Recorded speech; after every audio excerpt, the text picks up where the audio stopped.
Hi, good morning. This is Liz, and what I wanted to do is to share with you more about my personal journey of reclaiming and restoring my true nature and living from that place so that you can get to know me better and just hear more about my process because that's really what informs the way I work with and guide other people.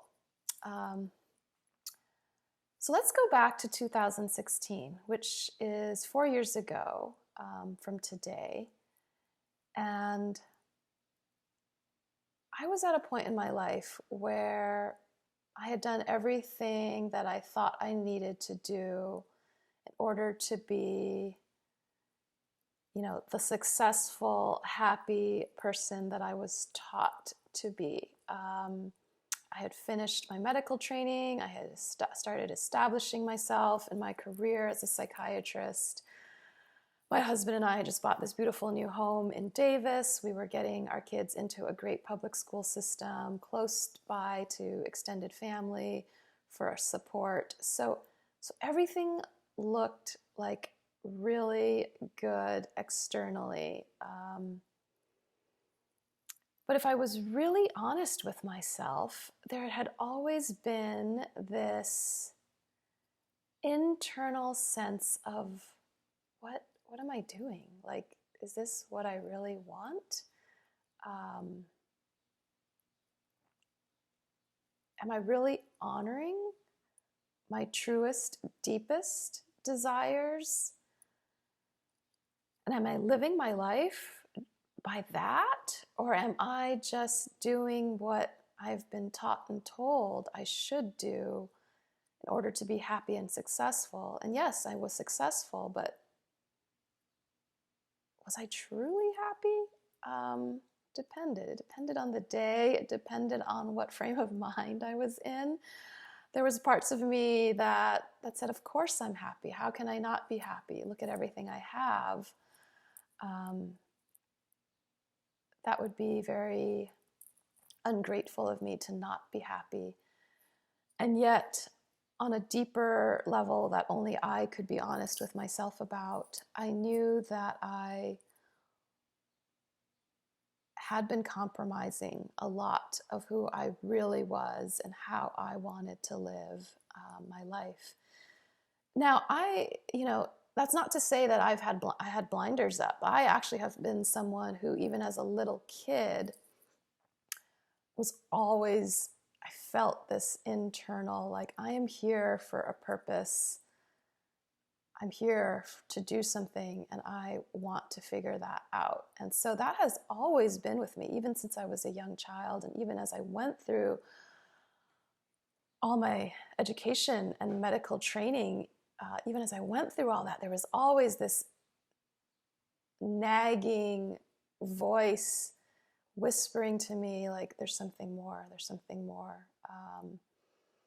And I had been on my personal self-growth, healing, discovery journey for years at that point. So at 2016, I had already been doing it for at least a decade of psychotherapy, of yoga, of just really always, like, if something interested me, I would follow it with the intention of always, what is my purpose? What is my calling? What am I here to do in this life? It's not just to make money and then retire and travel. Like that to me felt like a very formulaic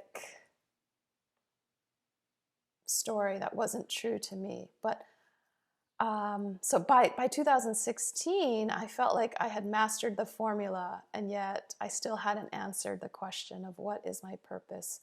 What does my soul want me to be and do and share? And so, you know, looking back, it's almost, everything's been divinely timed and orchestrated. So I don't look back with any regrets at all. I have so much gratitude for this process of everyone's own individual timeline. In a way, I look back now and I had to get to that point in my own life where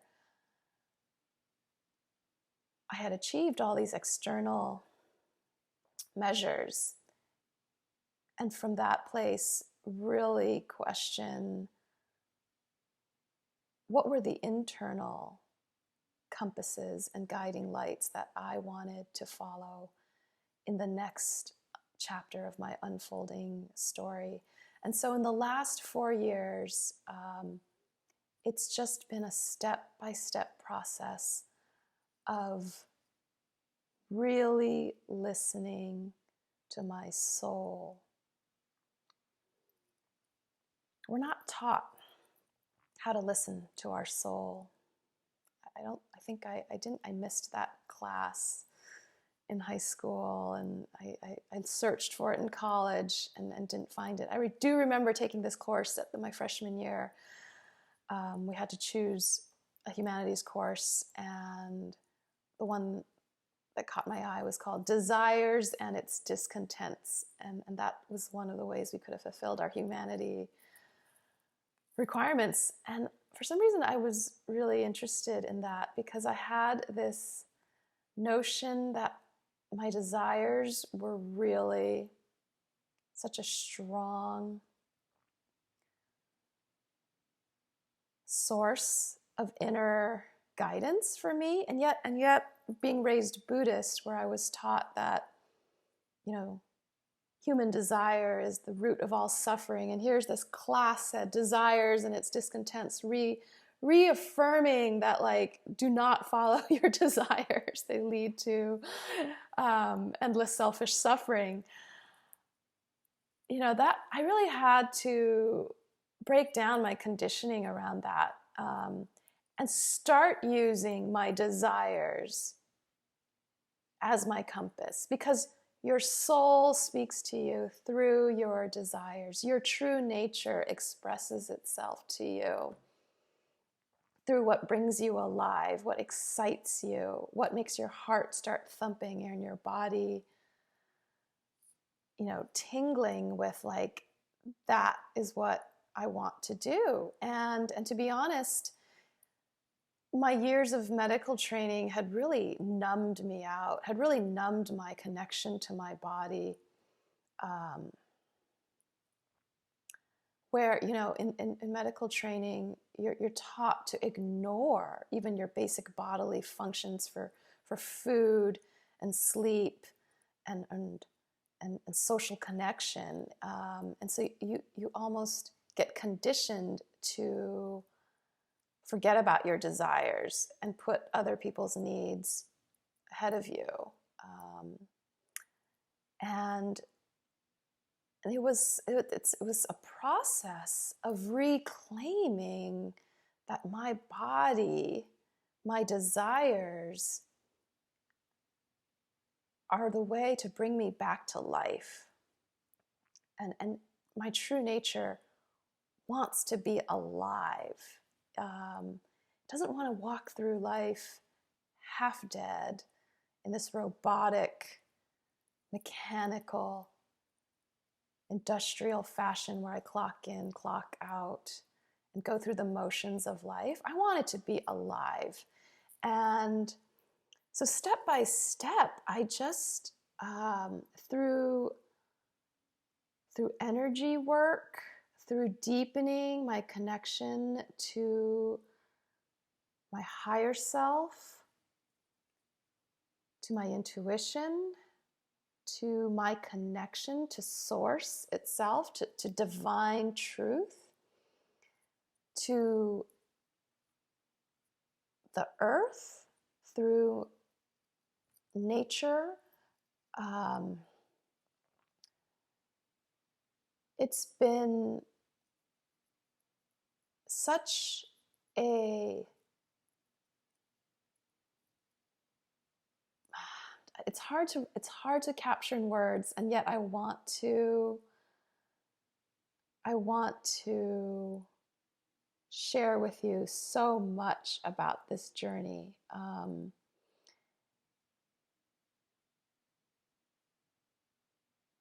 It's it's an it's a journey into yourself, into the vast terrain of your own being. That is this infinite landscape. It's like exploring unexplored territory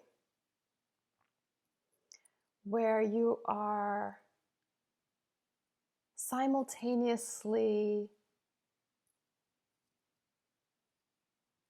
frightened and dazzled by what you keep discovering about yourself. And it's your true nature is infinite. And so there's always more to discover and experience and grow into and unfold and expand. And it just, living life in this way feels completely different than how I used to live my life. So it's more, it is an internal alignment and satisfaction. And the magic happens when you learn how to manifest this internal alignment into your external life, and have your external life then be a reflection of your internal alignment. So it's the exact opposite of where I was in 2016, where my external life was a great mirror for what our society has conditioned us to believe is success, but it didn't reflect, nor was it in alignment with my internal truth. And to do it the other way, where you focus on your inner nature and your soul and your inner desires, you get into complete alignment with that. And from that place, you create and attract your external life. Then that is the true, it's really, I hesitate to always to be so superlative and to kind of come across as if, I've figured it all out, because I haven't. It's an infinite process, and I'm on the process. I'm still on the process, just like everyone else is, because there's always more to learn and embody and express. But when your inner and outer nature and your inner and external worlds are in alignment and in holographic reflection of one another, then life feels pretty darn amazing. And so, I didn't go into the nitty-gritties of this process because, I don't think that's as important right now, at least. I just want you to know that there's a roadmap, because someone else has done it, and lots of people have done it. I'm not the only one, but if you're listening to me, you might resonate with maybe following the way I've done it. And I think when someone does something that you feel like, I want to get there. It's sort of like taking a trek. I really view this journey as a trek, an expedition into yourself. And to know that there is a place to go to and that you can get there is maybe all the inspiration that you need to continue your journey, because your journey will look different from my journey. So if I went into the details of like the programs I did and the healers I went to and the experiences I had, that would be my particular trail, and it's not going to be yours. But I want you to know that the journey to your true nature is a true journey that you can take and find and discover and experience and embody and then live.